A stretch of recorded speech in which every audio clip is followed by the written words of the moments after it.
ती निवडून आणि मी स्वच्छ नळाखाली धुवून घेतली. आता ही कापून घ्यायची आहे.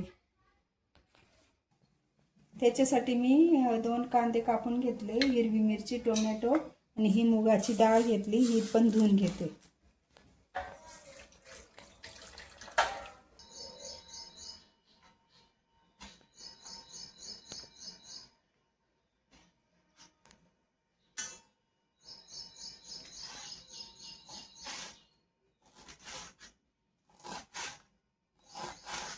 ही भाजी कापून झाली. आता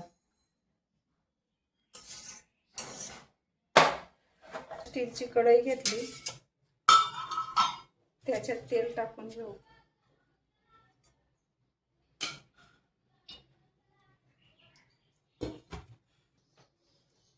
आता ही मोहरी टाकून घेतली.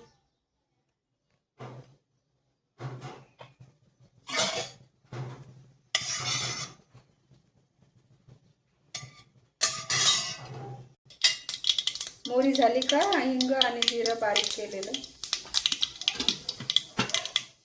याच्यात आपण हिरवी मिरची टाकायची आहे.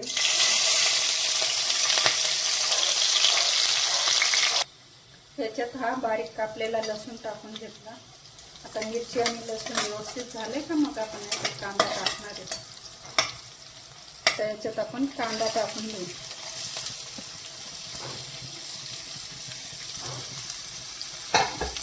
आता कांदा हा नीट बारीक लाल होईपर्यंत करपायचा आहे. कांदा किती छान झाला ना. आता याच्यात आपण वरून हळदी टाकून घेऊ. आणि त्याच्यानंतर ही जी भाजी, शेपूची भाजी आहे ना, ती बारीक कापली आहे ना, ती टाकून घेऊ. आता ही जी मुगाची डाळ आहे ना, ही मी धुवून घेतली. ती ऑप्शनला आहे, ज्यांना आवडत असेल त्यांनीच टाका. चवीनुसार मीठ. आणि भाजी आहे ना, शिजते पण पटकन आणि खायला पण खूप मस्त असते आणि शरीरासाठी पण खूप चांगली आहे, पौष्टिक भाजी आहे. जास्त वेळ पण नाही लागत तिला शिजायला. आता याच्यात वरून फक्त आपण शेंगदाण्याचा बारीक हे टाकणार आहे. शेंगदाणे भाजून बारीक करून त्याचा कूट केलेला टाकणार आहे. हा शेंगदाण्याचा कूट.